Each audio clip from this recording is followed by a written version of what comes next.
意唔意外？開唔開心？ Hello， 大家好，我係 Vincent。今日咧就係呢一個2025年嘅9月10號啊。咁啊，尋日咧就泰國前總理他信咧就履行咗佢嘅諾言啦。咁啊，亦都去咗呢一個最高法院接受呢一個嘅審判。咁就泰國最高法院就裁定咗他信咧就喺2023至到2024年嘅期間，以健康理由喺警察總醫院嘅 VIP 病房住院嘅時間不屬於呢一個嘅合法服刑啊。咁認定佢係故意規避正常嘅監獄服刑程序，咁判決咧就係佢要補服1年嘅有期徒刑。換言之咧，佢之前住喺醫院嗰6個月咧就完全唔計數噶啦，佢要重新再次去入獄，再次去服刑嘅。呢個判決就只需要他信佢去再次服刑嘅啫，咁就並沒有因此而去加佢嘅刑期或者係有其他嘅懲罰出現嘅。而喺判決出咗嘅當日啦，就9月9號嘅下午咧，佢就已經係立即被押送至到呢一個嘅曼谷羈押監獄。咁啊，其後亦都轉移咗去呢一個嘅空銳中央監獄噶啦。喺審判嘅過程中，同埋轉移去監獄嘅期間，都有唔少嘅民眾到場支持嘅。而就喺同日嘅當晚，他信嘅團隊亦都喺佢嘅 Facebook 同埋 X 上面去發文。當中包括咗佢自己嘅感受、理念同埋決定等等，我哋一齊聽下佢講咩。各位兄弟姊妹、廣大市民，承蒙陛下恩典，賜予特赦減刑，令我餘下刑期僅剩1年。呢份恩典無可比擬，對我同屋企都係天大嘅恩惠。我謹此恭敬接受，並願意依照今日嘅判決進入司法程序。喺2001年至2006年，我擔任總理期間，我盡力推行各項政策，提升人民生活質素，改變泰國政治格局，令政黨以政策嘅競爭打造食得落肚嘅民主，透過政府切實嘅政績去實現。作為民選政治家，呢份成就係我最驕傲嘅地方。雖然所有案件都係發生於2006年政變推翻我政府之後，但係今日起，我選擇向前望，為過去嘅一切畫上句號。無論係法律訴訟，抑或任何與我相關嘅爭拗，我要多謝各位市民長期支持，多謝為泰黨嘅政客同同志，以及所有一路同行嘅朋友，無論順境逆境，都陪伴在側。我選擇走呢條路，係為咗俾大家力量，一齊向前走，繼續為國家、宗教、君主同人民而努力，以我哋共同嘅理想同精神，一直到有朝一日，我哋再次並肩而行。由今日開始，雖然我失去自由，但我仲擁有思想上嘅自由，為國家同人民謀福祉。我會保持身心堅強，將餘下嘅生命奉獻俾皇室、泰國土地同所有泰國人民，不論以後我係咩身份。多謝大家。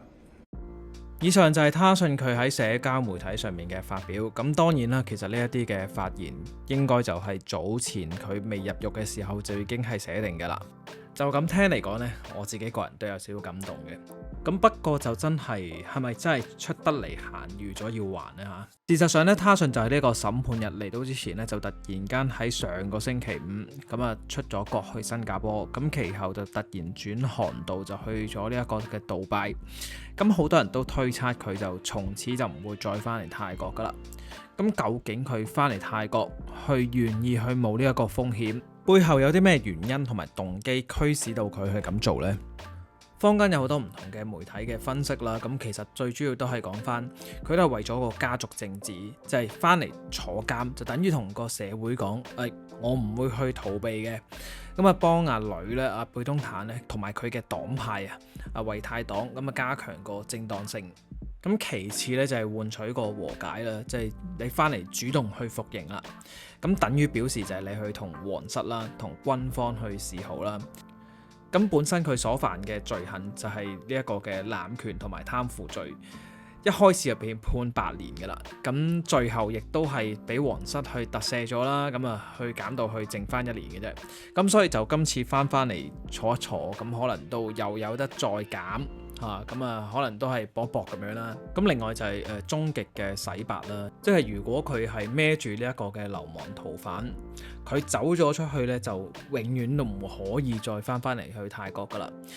咁呢一個標籤呢，咁其實真係成為咗永遠嘅負面嘅標籤嚟嘅。咁所以其實真係佢肯願意承擔的話呢，佢就真係可以洗白晒佢一切所有嘅嘢。咁但係當然其實呢一個就係佢都要衡量過，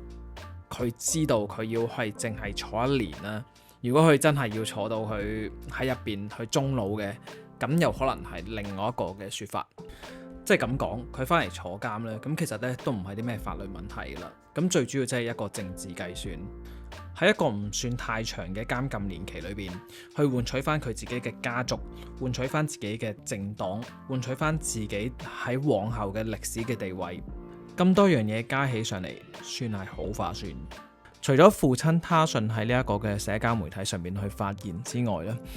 作為女兒嘅貝通坦呢，佢亦都喺9月10日嘅早上呢，都發表咗一段說話嘅。我哋嚟聽下究竟佢講咗啲乜嘢。無論大家點樣稱呼佢，有冇職銜或者用幾惡劣嘅稱呼，佢我哋心目中爸爸永遠都係最偉大嘅英雄。世上發生咗每一件事，唔少人都自信覺得自己知道晒所有細節、所有角度，但我想講，世事冇可能好似我哋以為咁樣，真係冇人可以知道得完完全全。有啲人往往好中意去判斷人，仲覺得自己咁樣判斷就一定啱，仲要大聲講出嚟。但係對於我哋屋企嚟講，我哋相信佢係我哋一齊經歷過生命入邊每一個時刻、每一個故事、每一個浪潮。有人曾經愛過我哋，但轉眼間背叛咗，但同時仲有好多真心嘅人一路付出、關心、愛護同埋陪伴住我哋，真心多謝。我哋屋企人更加清楚明白所有經歷背後嘅來龍去脈。正正因為咁，作為女兒，我對爸爸嘅勇氣、堅毅同犧牲精神感到深深感動同自豪。佢係一個堅強、有希望嘅領袖，總係帶俾我哋正能量，令我哋都可以變得堅強、有希望，一齊去跨過呢啲難關。無論係一齊嗌、一齊笑，定係一齊咬緊牙關去面對，終有一日呢啲都會過去，但一定係一齊。最後，我同屋企人想由衷多謝每一份支持爸爸同我哋嘅鼓勵，我哋好珍惜呢啲滿滿嘅正能量，佢哋真係成為咗我哋好大嘅精神支柱，我每日都會堅強落去。以上呢，就係貝通坦呢，佢喺 IG 上面嘅聲明嚟嘅，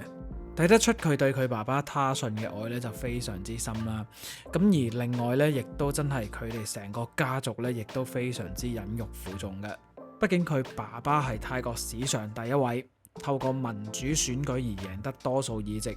並且做滿1屆之後再次連任嘅總理嚟嘅。究竟今次他信回國服刑，對維泰黨同埋對佢嘅家族有冇幫助呢？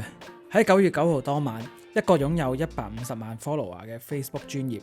CSILA， 佢哋出咗一個 post， 講述咗貝通坦喺總理嘅在任期間，如何將泰國旅遊局嘅幾十億泰銖預算利益輸送到佢閨蜜嘅公司裏頭。雖然泰國嘅主流媒體並未有報道呢一件事，但並唔代表貝通坦係安然無恙嘅，因為好多時候都係由 CSILA 佢哋先去爆料，隨後先至再有更加多嘅媒體去跟進嗰啲嘅事件。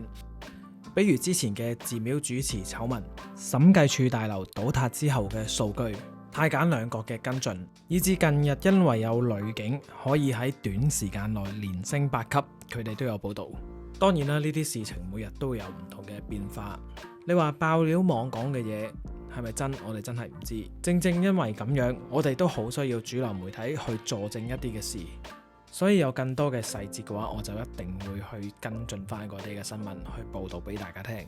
如果大家都想聽一聽 CSILA 佢哋對於貝通坦點樣分派佢嘅人物，乜嘢嘅角色，從而取得泰國旅遊局幾十億嘅泰銖預算呢？想聽嘅話，記得留言話俾我知。呢一個分析呢，你哋唔講呢，我就真係唔做噶啦。但係我自己本人我都覺得好有趣，咁所以就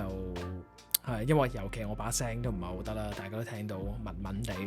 落咗成個禮拜雨，咁所以就記得想聽嘅話我知，我就會去做俾大家聽。咁今集就嚟到呢度先啦，多謝晒大家，拜拜。